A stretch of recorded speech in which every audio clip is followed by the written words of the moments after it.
Good evening. You are tuning in to AWANI Tonight with Ms. Cynthia Ng. The National Disaster Management Agency, NADMA, wants the state and district disaster management committees in Pahang and Johor to be activated. This is following the continuous rain warning in several areas in the two states issued by Met Malaysia today. NADMA said that the move to raise the level of preparedness was necessary to face the flood disaster, which may occur in several areas in the two states.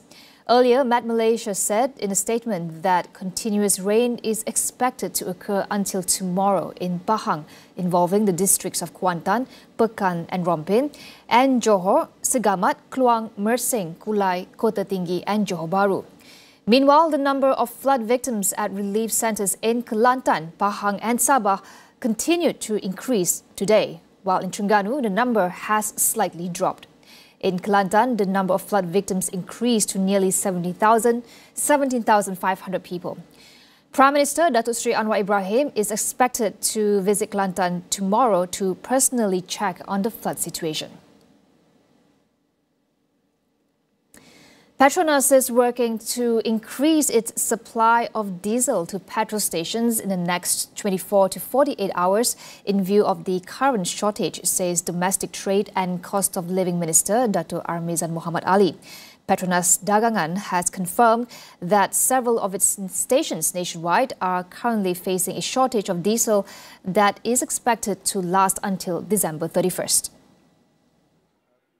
Speaking to Free Malaysia today, Armizan said that his ministry had requested Petronas and its counterparts to submit a full report and detailed documents regarding the causes of this diesel shortage. In a statement yesterday, Petronas Dagangan Berhad assured that it is actively working with relevant authorities and stakeholders to minimize the disruption. The company, however, did not elaborate on the extent of the supply issue and how many stations nationwide are affected. Previously, Sarawak's Domestic Trade and Cost of Living Ministry said it was waiting for an official statement from Petronas Dagangan Berhad regarding the shortage affecting most petrol stations in Sabah and Sarawak.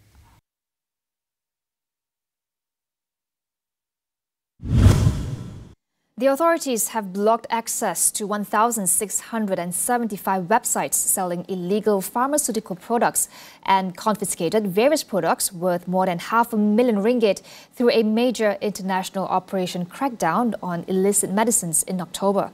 According to the Health Ministry, 76% of the websites that were detected selling illegal pharmaceutical products were through e-commerce platforms.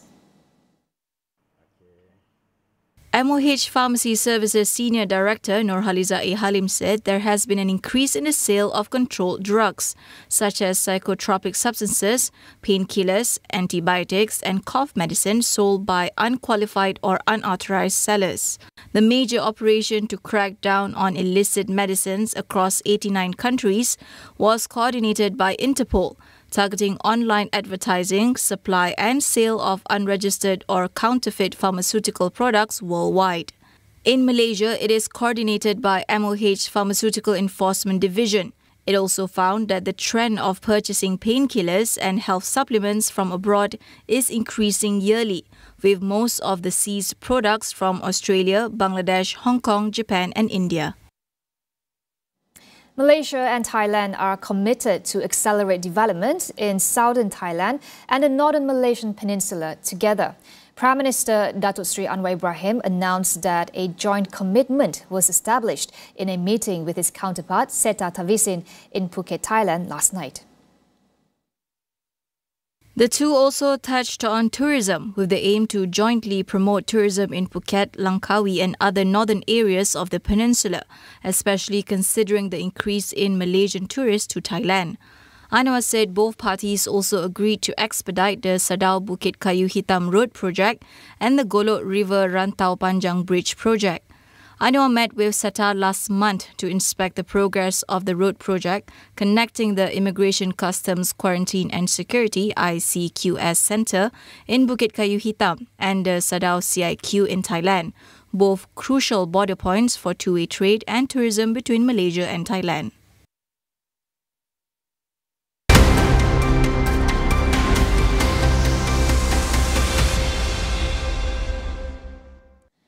The Malaysian Aviation Commission, MAVCOM, is anticipating a stronger recovery in the country's aviation sector next year, with passenger traffic approaching 98% of pre-COVID-19 levels in 2019.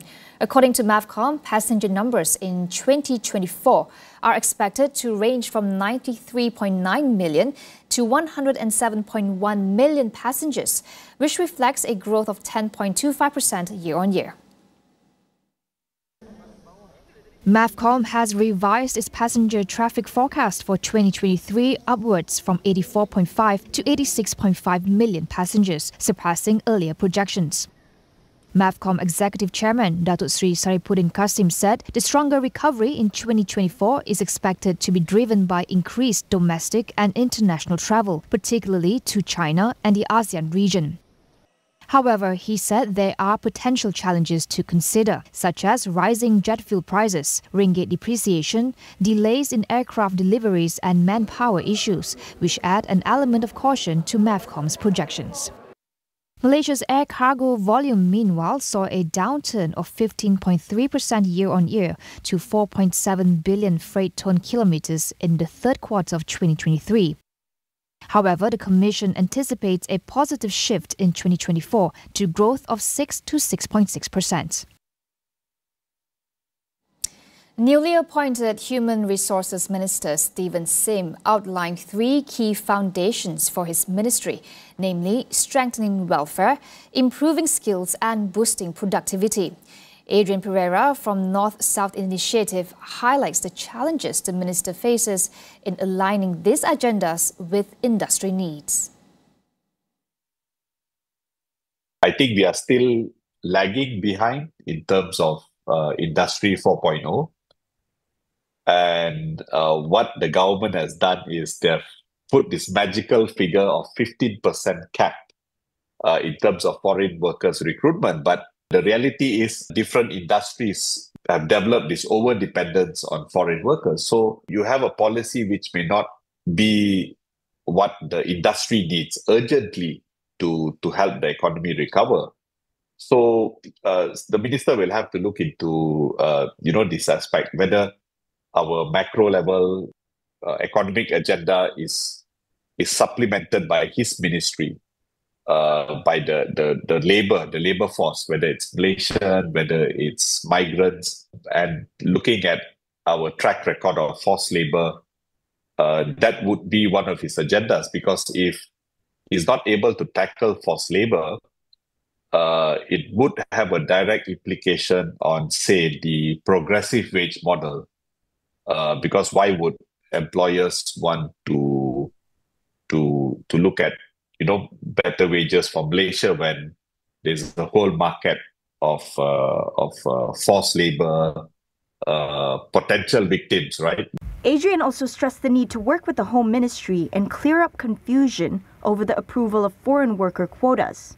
His biggest challenge will be the dialogue with KDN to put an end to all this confusion on who actually approves and the mechanism of approving foreign workers quotas. I think it's a debate that has been going on for a long time.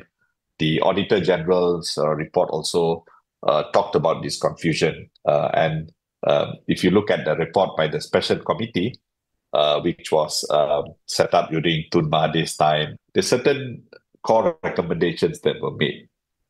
Will Stephen Sim have the bravery to look at actual data and use these past recommendations to come up with the best solution in collaboration with the other ministries and the agencies within his own ministry? So I think he has a very big task ahead, and welcoming us to dialogue with and workers, whether it's migrants, refugees, Malaysian workers, would be very helpful. We'll go for a quick break. Stay tuned for more.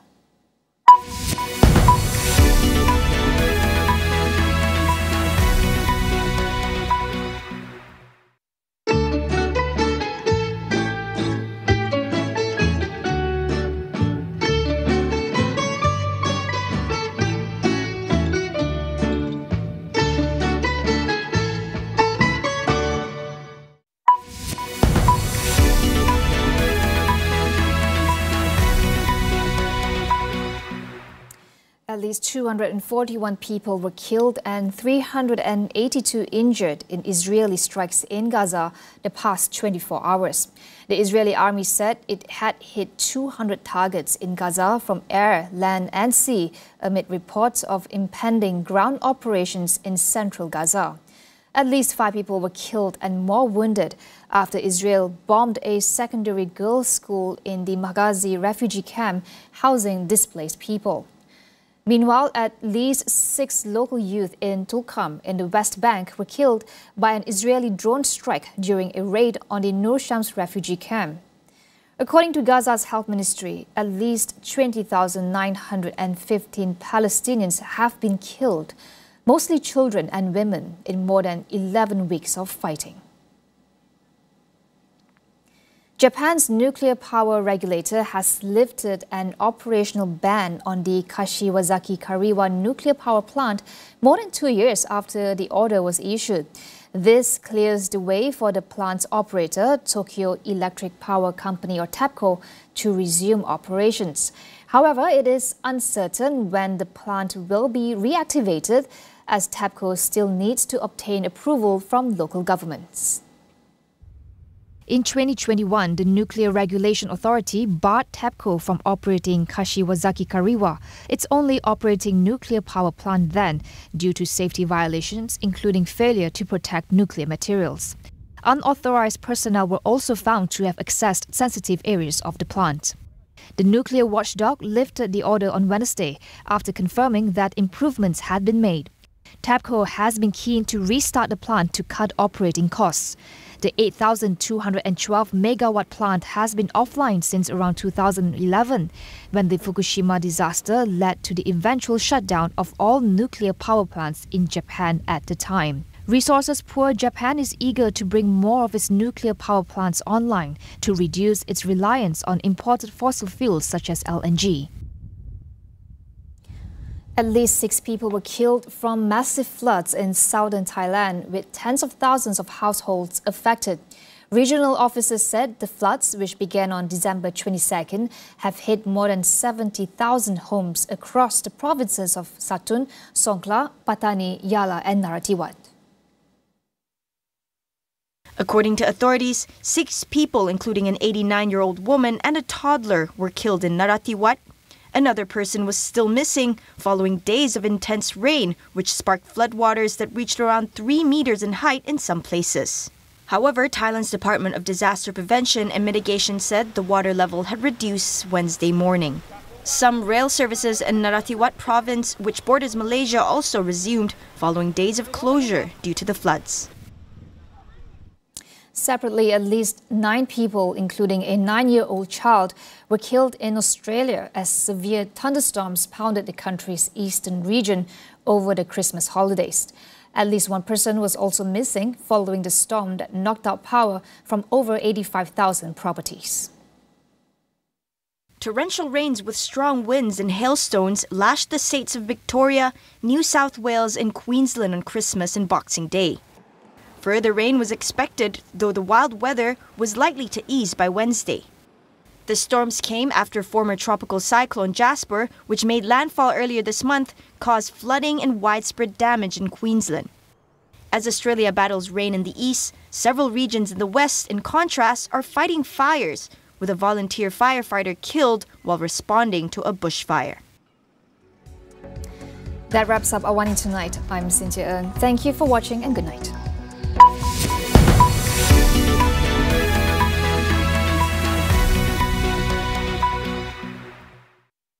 Siapakah Gempak Most Wanted 2023? Anda yang akan menentukannya. Layari www.gempakmostwantedawards.com sekarang untuk mengundi. Gempak Most Wanted Awards terpaling trending.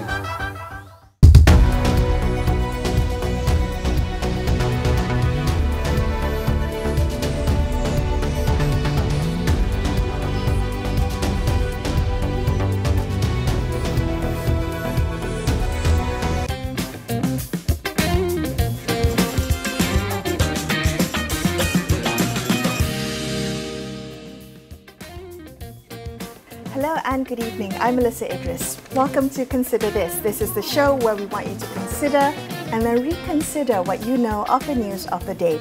I'm delighted to introduce my guest today, Professor Dr. Nur Azhar Abdul Aziz. She's a Professor of Family Medicine with UKM's Faculty of Medicine.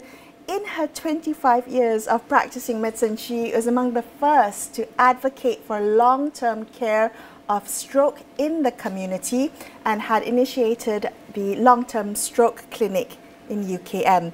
In 2001, she was appointed a peer review member by the World Health Organization, WHO, to develop a module for rehabilitation in stroke for developing countries. Prof. Azhar, I'm delighted to have you here. Thank you for being on the show today. I'm hoping we can begin our conversation essentially by setting the scene.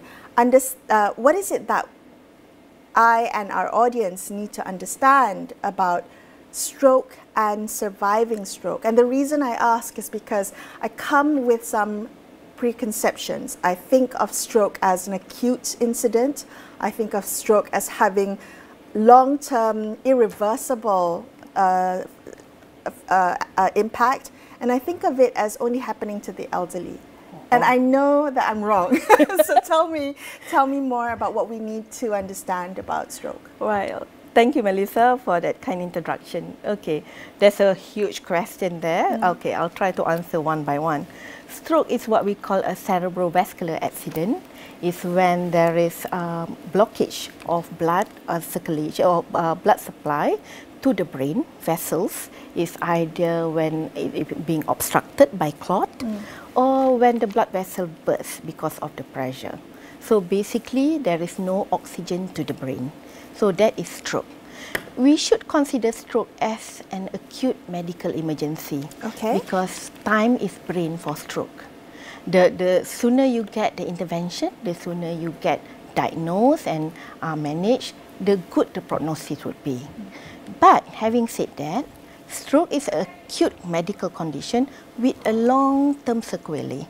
So when you have stroke, you will have a lot of sequelae or complications after that. Because why? Because when there is blockage of blood, oxygen to the brain, what happens is that it will actually target the area of the brain that controls the function of the body. So it is irreversible. So the body will have effect on that.